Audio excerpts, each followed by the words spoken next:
चाहे कांग्रेस राज में हुए चाहे अभी भारतीय जनता पार्टी के राज में नीट का हो, इससे बड़ा दुर्भाग्य इस राजस्थान के लिए, इस देश के लिए हो नहीं सकता।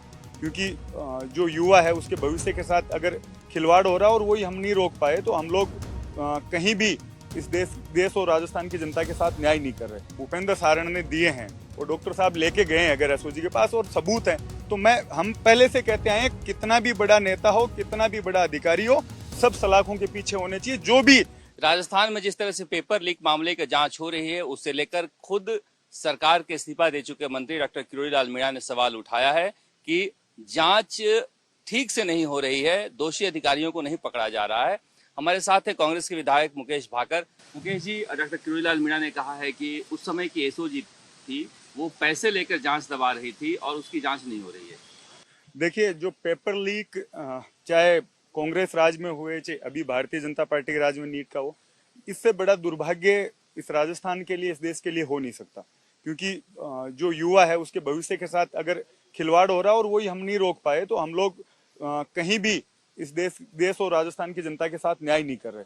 किरोड़ी लाल जी को हम सब ने कहा है कि भाई जो भी दोषी है, चाहे कांग्रेस पार्टी का कोई भी नेता है, कार्यकर्ता, वो सब ये चाहते हैं कि जो भी इसमें शामिल है, चाहे बड़े हैं चाहे छोटे हैं, सब के सब जो दोषी लोग वो पकड़े जाने चाहिए। मैंने सदन में भी बोला कि अभी तक आपने छोटी मछलियां पकड़ी है, जो वास्तव में इसमें शामिल है उसकी जांच एसओजी करे, यहाँ की कोई भी स्वतंत्र एजेंसी करे, लेकिन वो सलाखों के पीछे जाना चाहिए और भविष्य में पेपर लीक ना हो, ये इसको लेकर युवाओं में भरोसा बने और जो पेपर लीक करने वाले हैं उनमें भय पैदा हो, ऐसी कार्रवाई सरकार को करनी चाहिए। उन्होंने एक पत्र सौंपा है जिसमें भूपेंद्र सारण ने उनको चिट्ठी लिखी है कि उस समय के जांच अधिकारी मोहन पोसवाल को मैंने 64 लाख रुपए अमुक अमुक जगह पर दिए बचने के लिए।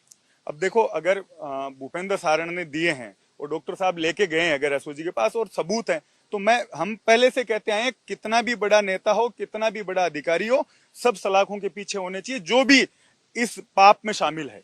एक उन्होंने 2 आरएएस के छात्रों को कॉपी सौंपी है जिसमें एक में नॉट अटेम्प्ट लिखा है, उसके बाद दूसरे अक्षर से उसमें सारे प्रश्न के उत्तर लिखे गए हैं। एक और कॉपी सौंपी है आरएएस परीक्षा में जिसमें 45 नंबर आए हैं, उसको 145 कर दिए। कहना है कि दोनों लोग नौकरी कर रहे हैं।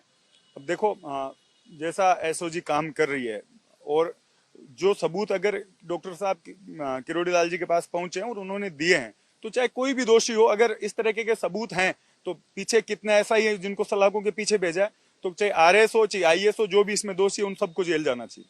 वो छात्रों को लगता है कि जांच उतनी तेज नहीं हो रही जितना होनी चाहिए, उम्मीद की है। देखिए, मैंने पहले भी कहा, प्रदीप पारासर को गिरफ्तार किया, एसओजी ने गिरफ्तार किया, इतनी देरी क्यों हुई?